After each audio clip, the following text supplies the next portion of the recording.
Hello, and welcome to the We Need Water podcast. My name is Michael Brent, and I'm the Water Resources Manager for Cascade Water Alliance in King County, Washington. Cascade is a municipal water supplier providing drinking water to more than 380,000 residents. I'm glad you're here. I want you to truly care about water and make it your personal mission to become a steward of this incredible resource. Our topic today is sustainable landscaping, and we're going to discuss what sustainable landscaping is and how it relates to our water resources. We're fortunate to have an expert with us today, my guest, Ladd Smith. Ladd co-founded In Harmony Sustainable Landscapes in 1994 out of his lifelong passion for protecting the environment. In Harmony Sustainable Landscapes is a provider of organic-based landscaping services in King, Snohomish, and Pierce counties in Washington. He earned his Bachelor of Science degree in Ornamental Horticulture from the University of Nevada, Reno. Ladd is a sought-after speaker on various organic landscaping topics. He has been a regular presenter for King County's highly successful Natural Yard Care Neighborhoods program for almost 20 years. Welcome, Ladd. Thanks, Michael. It's great to be here. Well, let's jump right into this sustainable landscaping. And I want to get this right on the table. Most people hear that term and they think rocks and cacti and a barren landscape. Is that what we're talking about? No, not at all. What we think is that it brings you a better garden. So it's actually just gardening and trying to work with Mother Nature. Our philosophy is that we need to respect what she does and all the people that are on it. And by doing that, then we really have beautiful gardens out there. All right. Well, how does it differ from traditional landscaping? Well, what we feel is the two important points that we like to focus in on. And one is reducing or eliminating as many pesticides as possible.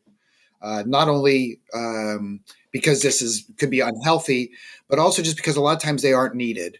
And that will be done by focusing on plant health. And that's our number one goal that any gardening that we should be doing is focusing on the soil and the soil's health, which in turn makes the plants better, which in turn means we have little or no problems, which means that we don't have to use pesticides. Okay. So I think it's fair to say you're not a big fan of pesticides in general. Is that accurate? Well, they're a tool in our toolbox. What we have found is a lot of people, it's their first action is to grab something from a spray bottle or a big box store in order to take care of what they feel might be a problem out there. So really, pesticides might have a place in it as the last step, but really the first step is just basic gardening and taking care of the plants and being able to ID what you think is what's going on out there as might be a problem. And then focusing on that first. And then if we need to use a pesticide, that would be our last step. But really plant health care, soil health care is our number one goals. Okay. Well, let's talk a bit about how this actually works. What are the mechanics involved with sustainable landscaping practices? Well, it's really just gardening. It's just basic gardening like we used to garden 100 years ago, just having our hands in the soil. So a big part of, again, is having our hands in the soil, understanding that healthy soils are the number one key. Again, not using pesticides has two actions. One is that using pesticides can damage the soil health and the microorganisms that are in it. So it's really detrimental to our final goals of having really nice soils and beautiful plants out there. And another one is that we've seen problems with water quality. By using these products, we're seeing these products ending up in our bodies of water around here, which in turn causes even more problems. So if we can to reduce or eliminate any of these things, we seem to solve a lot of other problems that we see in our gardening practices. Mm-hmm. So every good gardener I've ever known, they basically say what you've just said, that it all starts with the soil. Soil is the foundation of good gardening. And I think I've heard you mention a statistic about the incredible number of life forms in soil. And a teaspoon of healthy soil, there's Tell me what that number is. How There's many 4 billion. microorganisms? 4 billion with a B. 4 4 billion. billion, yeah, with a B, 4 billion beneficial microorganisms in every teaspoon of healthy soil. Most of them microscopic bacteria, funguses, and stuff like that, but even larger ones like arthropods or even earthworms make up that. But to think that like the world's population and people actually is contained in the same number of microorganisms in a teaspoon of one healthy soil is pretty amazing. And it's amazing what they do when they're given a chance to work like Mother Nature intended. And that's why for healthy soils and healthy soil building, adding organic matter on a regular basis is the number one key. Constantly renewal of organic matter with compost or leaves, arborist chips, anything that breaks down and adds that soil profile is really one of our main goals, is just to keep this renewal of organic matter so those soil microorganisms can do their wonderful work. All right. Well, let's take that for just a moment. Compost. I think different people have different ideas about what that is. When you're talking about good, healthy compost for gardening, what do you mean? Well, compost is just the finished product of plant material decomposing. So, usually to accelerate that, we would have plenty of carbon, which would be our browns. That might be leaves, bark, wood chips, something like that. Then adding greens to it. A lot of people, that could be grass clippings or leaves. But by having this combination of nitrogen from the greens, carbon from the browns, adding them together accelerates this process of the decomposition so that compost becomes this finished product that then releases all those beneficial organisms to the soil. So compost can be made up of any plant material, but it's just a finished product. And good, healthy compost, because if it's not done right, it can be anaerobic, which means it can have disease organisms in there and stuff like that. So we want to have healthy compost that has aerification in it. Big key for that is just not letting it get too waterlogged if you're making it home, or if you're buying it, making sure that you smell it and touch it and stuff like that. Make sure it's good compost before you accept delivery of that, because you don't want to bring bad plant material or bad broken down plant material into the landscape, if at all possible. So you want to use good quality compost. Right. If it's poor compost, then you can inadvertently be transferring thistle seeds or all kind of undesirables into your landscape, into your garden, and you don't want that, obviously. Correct. And that's why when it's done right, the temperatures will get hot enough in the compost pile to kill off any weed seeds, disease organisms, insect eggs, anything like that would be killed off in a good composting situation, but doesn't get hot enough to kill off the beneficials. And so that's why someone really doing it well, or a commercial entity like, let's say, Cedar Grove Compost, that takes all our yard waste and turns it into compost. They're all over the temperatures and the water and everything else, to make sure they really get a quality product coming out the other end when they're done. Yeah, how practical is it to compost at home? So home composting is really good if people do it right. A lot of times you need to have a large enough pile to be able to get the temperatures high enough to be able to really break down the plant material. I really recommend too not putting any material in there that like roots from weeds that you don't want to grow, or plants that are flowering or have seeds on them. Flowers are okay, but if it goes to seed, usually home composting doesn't get hot enough to break that down. So we don't want to introduce those things into the compost. Then we're just going to reintroduce those problems into our gardens. But people have the good ratios, and especially in wintertime, if they can keep it so it doesn't keep too waterlogged, people can really develop really nice compost at home, and reuse it in their yards all the time. How long does that process take, assuming that it's functioning well? If you have the water and the temperatures, I've seen compost break down within a couple months. Mhm. So, you put some leaves and bark inside of there, or leaves and grass clippings inside your compost pile, and within a couple months, come back and turn it over, and it is turning into compost. So, as long as the ratios are okay with the nitrogen and carbon, and your water's okay, it accelerates it, and it'll really break down quickly. Okay. And How do you go about putting the compost to use in your landscape? Well, a great way if people can amend the soil with compost before they plant is the best. Amending means to add it to the soil, like put it on top, and then either like forking it or shoveling it in. So you're actually mixing it with the soil. So you have that immediate reaction of having that good compost with our porous soils. That's the best way of doing it.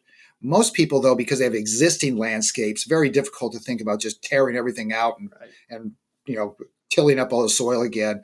So really, to accelerate that would be mulching. Use it as a mulch, compost in the garden, which means you're just placing that material on top of the soil surface and letting those soil organisms come up and start to do soil building for you. So it takes a little bit longer because you're just placing it on top of the soil, but it still works because that's how Mother Nature works, right? I mean, all the leaves that fall out of the trees and limbs and flower petals and needles or whatever comes off, or in Mother Nature's world, just lays on that soil surface, and then the soil organisms start decomposing it. So it will work. Just placing it on top of the soil surface might just take a little bit longer. What sort of a thickness is optimum? Well, if you can put a couple inches down, just as like adding it to the soil surface, is a great start. If people want to use mulches, it could be compost or any kind of material for a mulch. 3 to 4 inches is the recommendation if you're looking for weed control too. And most people, when they're mulching, to get the side benefit of having less weeds, is a real added benefit. So you want to get that 3 to 4 inches. 3 to 4 inches. They've also said too that the 3 to 4 inches is, yeah, 4 inches is probably the best. Also for water conservation. So if you have mulch or compost, whatever that is, on top of your soil surface, up to that 4 inches, it really does a great job on containing the water that's in that soil, so the plants can use it before it starts evaporating away. So tremendous water savings too if people will use compost or other material to mulch their gardens. I've heard or read that one of the big problems with how we manage our landscapes now is we tend to have a lot of bare soil, often in uh, plant beds and things like that, and that's very unnatural. That that's not healthy for the soil. Correct. Soil gets too hot in the summertime, too cold in the wintertime, and using compost as mulch Correct. is a Correct. way to help that. Correct. Our mantra should be no bare soil in the Pacific Northwest. We either have plant material growing there or we have mulch in those beds.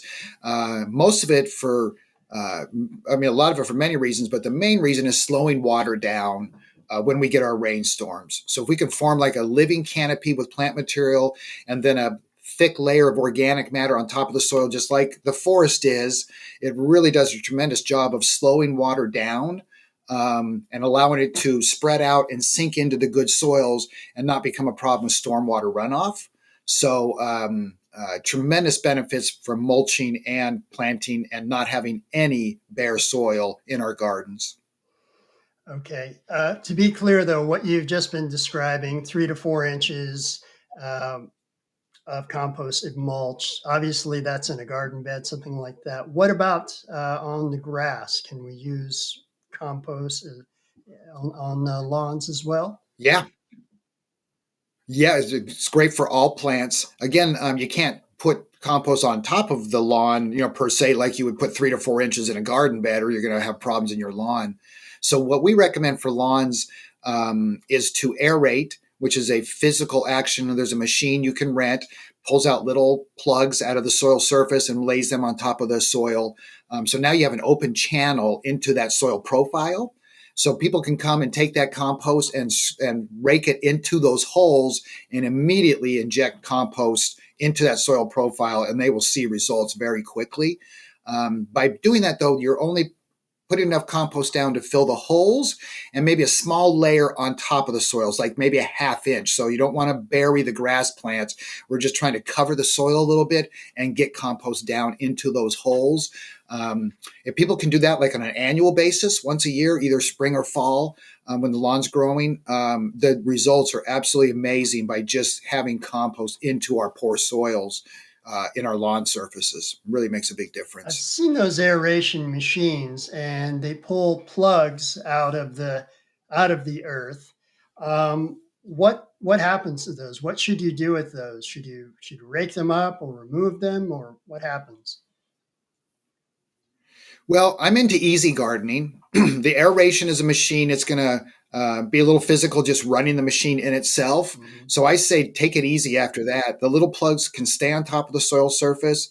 It's kind of an aesthetic look, right? I mean, it Yeah, looks really weird, like almost like you had a goose convention out on the lawn right. when it's done really well. There's just little brown piles everywhere. But they will decompose usually within a couple weeks with some rain and a mowing or two. And they just add to that soil profile again, right? So they just break down, add a little bit of organic matter to our soil building like we're looking for. So the recommendation is leaving them and just putting up with the aesthetic look for a couple weeks. But to rake them up is a lot of work, really isn't needed. And it's just, save yourself some time and energy by not raking up the plugs and just letting them go back down onto the soil surface. We have so many geese near where I live. That would look perfectly natural to have those plugs out all over the lawn. Yeah, most people won't even notice a difference, right? They'll just go, "Oh, looks like the geese The are geese have back." Yeah, been yeah, down exactly. on So, this end of the street, right? Okay. Uh, yeah, that's exactly right. what about if you have a large lawn area and you're kind of tired of mowing all that grass? What do you think about removing some of it? Well, I think for sustainable landscapes, a lot of it does come down to functionality. And if we have a large lawn area that really isn't serving a function other just taking up space, lawns in themselves tend to have more problems in regular gardens just because they're grown a certain height, so weeds can get in there. There's an aesthetic look that, if there's a different plant in there, it looks different. We can hide and mask all that in gardens because there's so many leaf colors and textures and Mhm. flowers and stuff like that. So it really doesn't stand out as much. So for less work in the garden, for less watering, for less fertilizing, for less really and having to do all these chores on one plant all the time, to remove or reduce lawn areas to just the functional parts of it, and turn those other spots into garden beds, vegetable beds, more trees and shrubs, long term is going to be a better garden, not only for the person who's trying to do the gardening, but for wildlife and for Mother Nature, really having not just a monoculture of one plant, but having many plants as a community is how she works her magic. So we need to mimic that way in our landscapes, and reducing lawn is a good way of doing that if there's just a big expansive turf grass. When I see so many people around nowadays have such nice gardens, just so beautiful and so interesting, and then from that I see just a large expanse of just grass. I honestly find it very boring.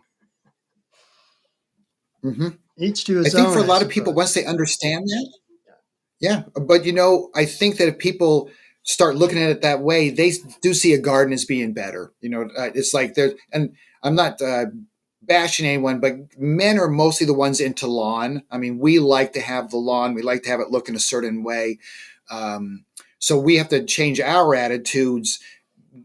Females are already nurturing. They're already, they already have that motherly thing going on. So tending to a garden and seeing wildlife and bees and butterflies and flowers, already they're attracted to that mostly. So a lot of it is educating the male population about the benefits of growing vegetables and flowers and fruits and stuff like that instead of just growing lawn. When they understand that and see the differences, then they won't go back to just having turf. So people who really garden understand those differences.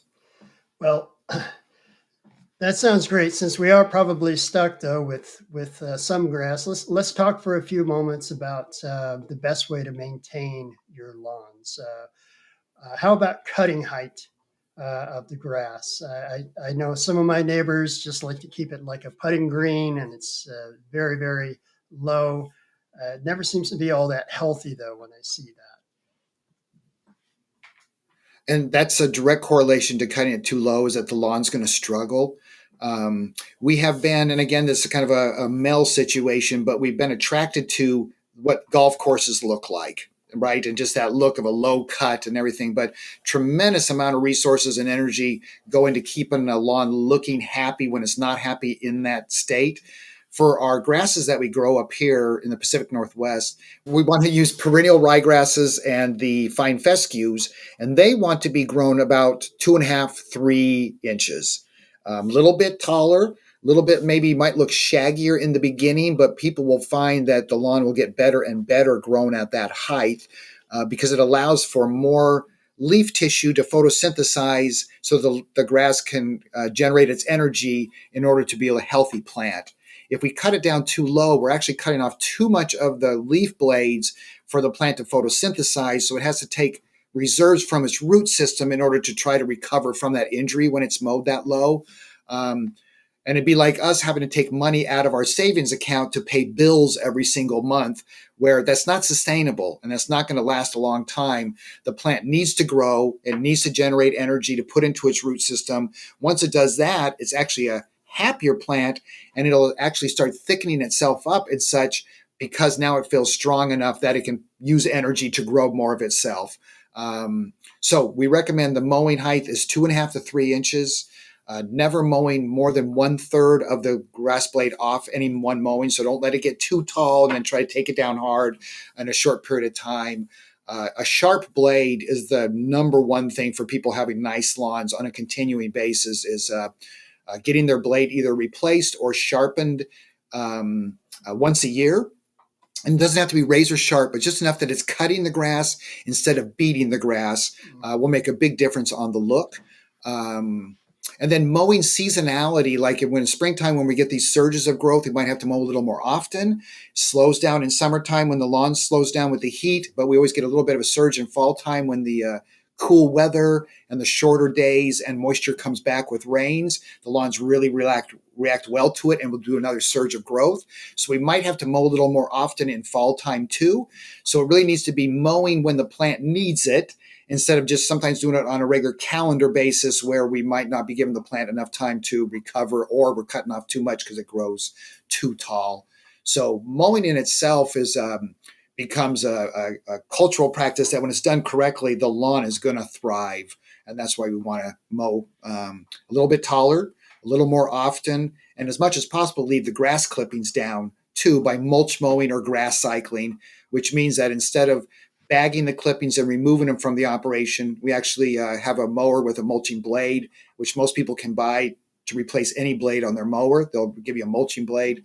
Has more cutting surfaces that'll cut it up even more to littler pieces and put it back on the soil surface. So people will save themselves a lot of time by not bagging the clippings, and it adds organic matter to the soil. So if you can do those things with the mowing practices, most people's lawns are going to be very, very happy. I can remember when I was a kid, I had an aunt, and she had this just extreme sort of phobia about leaving grass clippings on the lawn. It was like the worst sort of litter out on the front lawn. Yeah, And even as a kid, I couldn't figure out why she got quite so upset about that. But that's a cultural sort of a feeling that some people have or used to have. yeah. And that's why using a mulching blade, usually most cuts, it's just like a long blade, right? And that can be tracked in, or just looks a little unsightly on top of the lawn. The mulching blade's cutting it into smaller pieces and pushing it down into the soil surface. People won't even know that you've been mulch mowing because those clippings aren't on top. So when it's done correctly, there is no aesthetic look to it, and the benefits way outweigh trying to bag any clippings and removing them. Makes it so much better for the lawn and the environment by just mulch mowing. Right. Let's move back to the gardens a little bit. What kind of plants, generally speaking, what kind of plants would you select for sustainable landscaping versus more traditional landscaping? Well, I think the beauty for us in the Pacific Northwest is that our plant palette is pretty amazing just because of our great growing conditions. But if we can, adding in some natives, I mean, we have some fantastic native plants, vine maple, sword fern, salal. I mean, really good plants that thrive in our landscapes and really kind of give it more of a woodland look, which is really a nice look for the Pacific Northwest. And if there's going to be any plants that maybe aren't natives that we're thinking about, trying to get plants that are either pest or disease resistant, if they have that tendency in our environment, is going to make gardening a lot easier, not having to deal with some of those plant problems when we're introducing them to our environment and they just don't have the same ability like a native to ward off some of these diseases or pests as they would in their native areas. So native plants are a key, and then trying to get either insect disease resistant plants if we're going to plant other plants. But other than that, almost every plant, if it's grown in the right place, allowed to grow out and get to mature to what it's supposed to be, most plants around here can be absolutely amazing because of our wonderful growing environment. Do you have any favorite resources for finding native plants or other appropriate plants for the Northwest? Again, we're really lucky there. We have some great resources. WSU, the Washington State Extension Service, has wonderful resources for plants. And even if people have disease or insect or weed problems, they can go through them to make sure what they think is going on and get some help with that. There's a Great Plant Picks, which is a website that's up here that every year comes out with plants that are fantastic for certain areas. So one year they'll do shady, dry gardens. Next year they'll do hot in the open gardens or something like that, and give you a tremendous trees, shrubs, ground covers for each one of those environments. So tremendous resource there. And then if people are not sure about doing it themselves, even the Association of Professional Landscape Designers, APLD, all those people are plant geeks, love plants, and they can help someone develop a plant palette or design if that's what they're looking for, so they can really get the right plants in the right place and do it so they have a successful garden in the future. Does sustainable landscaping have much of an effect on the amount of water you need for your landscape? If it's done right, we're going to see tremendous savings of water in the landscape because we have deeper soils. We have more pore space in those soils for water to go in and hold in, so it's allowed to be used by the water, by the plants. If we're mulching on top of it, then that water stays in that soil profile longer so that it doesn't get evaporated away during our warmer temperatures and stuff. And healthier plants are better users of water. They're just better users of water, so we can reduce the amount of water we're putting out there and still have really healthy plants. One thing we do recommend as a tool for landscaping, if most people don't have them, or for their gardening practices, is a soil probe. Really nice tool where it's actually like a long piece of pipe that you just put into the ground. And when you pull it out, part of the pipe is cut out that you can see a nice soil profile. And so after watering, you can come out, do your soil probe and see how deeply you watered. And if that's enough, you could put a little more down. It also shows you how deep your roots are going into your soil as you're developing your soils. And that's what you'll find too, is that as the soils get better and better horizons, the roots will actually grow down deeper into those horizons, developing better plants and better users of water. So if someone gets themselves a soil probe, get them online, get a good one so it's heavy duty, it'll last you a lifetime. Best thing for understanding what's going on underneath the soil so we can make decisions on how our practices are going on above the soil when we're doing all that work. Mm-hmm. How about rainwater harvesting? How does that fit into sustainable landscaping? Well, if people have the capacity, we get enough rain up here where people can really do a lot of watering with rain barrels. The challenge, usually what we have found, is that we get plenty of rain in wintertime when we don't need to water. And then when we get those filled up, we can suck the water out pretty quickly with our first waterings, and then the rain might start diminishing pretty quickly so that we're not going to be able to refill them. So sometimes people are going up to a little more water capacity with a cistern, which is a larger underground capacity. So you can really get a lot of water in there, then be able to use it for a longer period of time. So if people have several barrels, it's pretty successful and works pretty well through springtime to help supplement from the water. Once summer comes around, it becomes more difficult because we don't get the rainfall to refill those rain barrels. I also recommend that if people have the regular asphalt roofs, which is like the shingle roofs, that water that they're collecting not be used for vegetables. You can use it for flowers, use it for shrubs and trees, but sometimes we get some things coming off with those shingles, and we don't want that water going into our vegetable beds, which means the vegetables might be pulling some of that up too. So if people can do it right, they'll have plenty of capacity and use it in the correct spots. They can save a lot of water by just using what comes out of the sky. Mhm.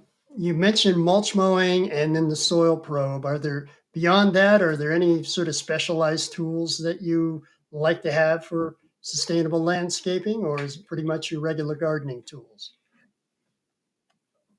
Regular gardening tools, but I recommend good gardening tools. Spend the money on heavy duty weed pullers and stuff like that because it's going to make your work easier and also just last longer. I love the Japanese gardening knife. It's called a hori hori. And it's really heavy duty, easy to get weeds out, easy to till in through soil. It has measurements on it so you can plant bulbs with it and stuff like that. So a really practical gardening tool for making gardening easier.